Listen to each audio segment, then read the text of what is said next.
Hello, my name is Sydney Maximetz. This is week 1. Today I'm going to be presenting the 7 traditions in chapter 4. So to begin, the first tradition is the socio-psychological tradition. According to Griffin in 2012, the type of communication this would be truths that are to be discovered in observation. Basically, what this means is that the information that you receive should be observed and not assumed. So a good example of this would be the example that is mentioned in the book about the college friends and how long their friendships last. So basically, to be able to understand their relationships and how well it works out, one should actually view it for how it is and not how friendships should be. So the next one is the cybernetic tradition. Basically, this is a form of communication through connection and networking. Basically, one receives information through others' feedback. An example of this would be like the influence between you and your friends and a friend group. The next one is the rhetorical tradition. Basically, this is a form of communication that typically stems from one person speaking. It's typically a person who has a strong argument. They're attempting to be influential. They're attempting to inspire or persuade an audience. An example of this would be during a speech or a presentation. The next one is the semiotic tradition. Basically, this is a type of communication that involves signs or symbols with a deeper meaning.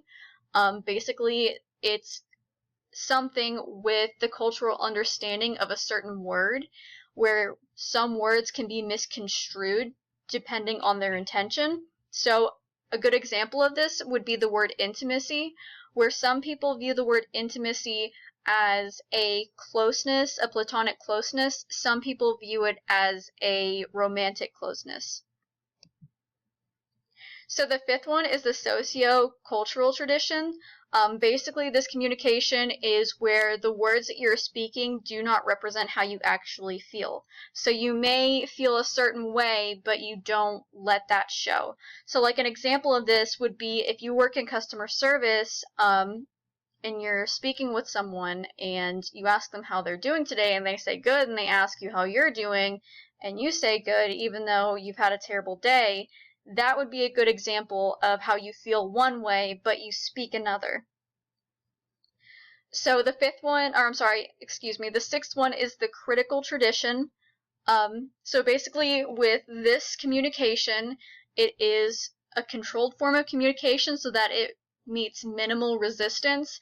Basically, if people don't see or don't hear, then they won't know. An example of this would be like from the movie or the books The Hunger Games. Basically, every year during the Hunger Games, they show this footage of a district that is supposed to be destroyed. And you find out later on that the footage that they are showing is actually footage from 70 years ago, so that it scares people into listening. So the last one is the phenomenological tradition. Basically, this is a type of communication where one person experiences someone else's perspective, but through their words. So it's kind of like you finally get an understanding or you have empathy for someone else with the words that they speak to you. So an example of this would be like during the climax of a movie, whenever the antagonist has the monologue towards the protagonist, explaining why they're doing the things they are, or why they are the way that they are.